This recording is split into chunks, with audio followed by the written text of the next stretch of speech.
I do just want to note that this is one other policy area, and I don't want to get too much into policy in the budget, where if you try to suggest that we need to do a better job, you're often framed as being someone who doesn't support the function at all. And I represent a ward that's 80% renter. And for years, the neighborhood organizations in my ward have said it's just impossible to engage with renters.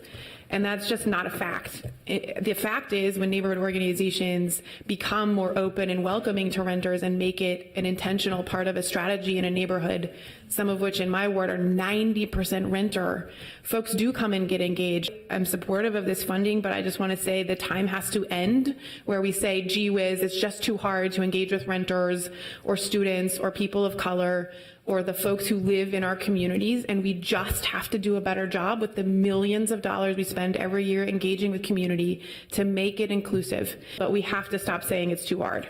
It's not too hard, and we've seen examples all across the city. Many of my colleagues have led these efforts in their own communities. So, my support of continuing to fund neighborhood organizations is contingent on us stopping saying it's too hard and making a commitment to do better.